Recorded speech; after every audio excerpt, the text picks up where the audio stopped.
తొలి చినుకుని కలగలిపి చూడాలని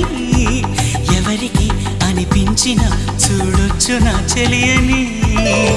ఎన్నాళ్ళిలా తనొస్తాడని